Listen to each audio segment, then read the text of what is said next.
So the TV is, the screen is very dim, and every now and again it just goes completely blank. Now you can see here I've got the remote control, so I'm not doing anything with that to cause this to happen. So there's definitely something wrong. So I've taken the TV off the stand, laid it down.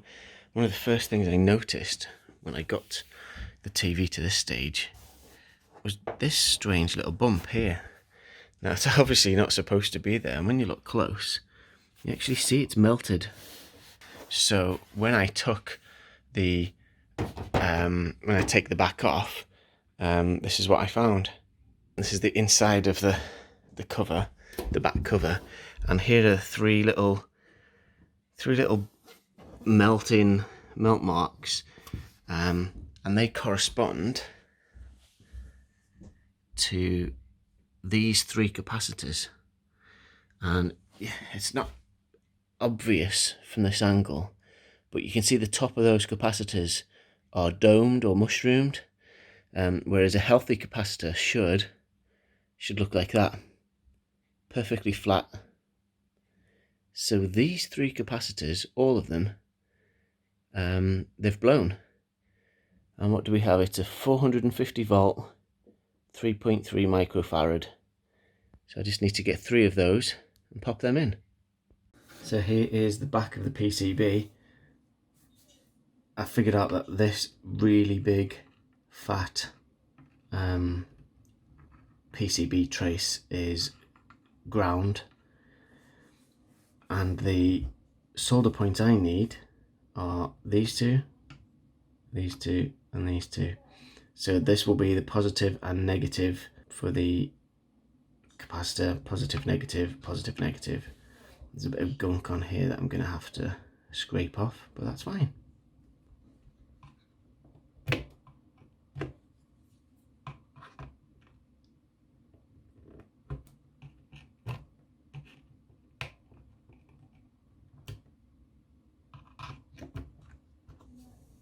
So what I'm doing now is I'm actually adding some of my own solder, because what you'll normally find is it'll be lead-free solder on the actual PCB itself. That's because of regulations state it has to be lead-free. The best solder has lead in it. So if I add some of my own solder here, it's easier to melt later on when I need to take the solder off. Okay, so I've come to the decision it's too difficult. Not difficult, but it's too tricky trying to desolder them from under here. So I'm just gonna rip them off. I'm just gonna bend them off from this side.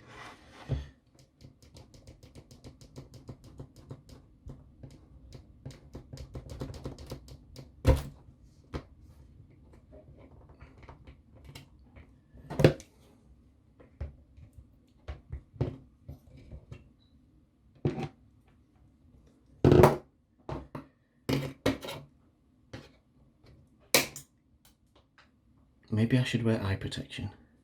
But you can see here, it's burnt. Some scorch marks here.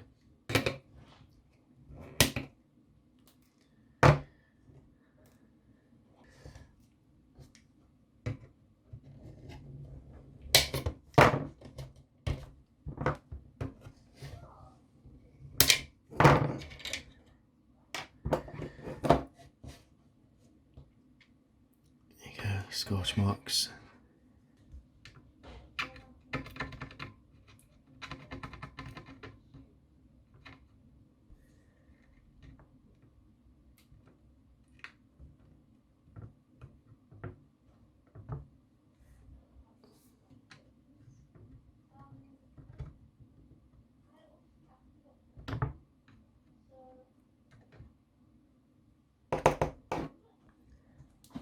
So the aim here is to get some nice holes that I can put the capacitor's legs through.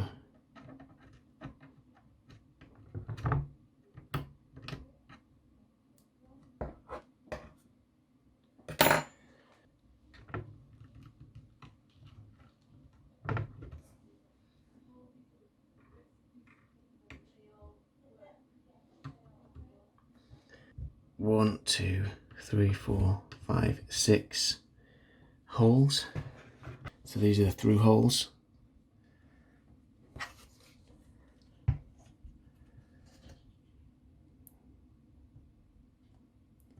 And when those capacitors arrive, I will solder them in.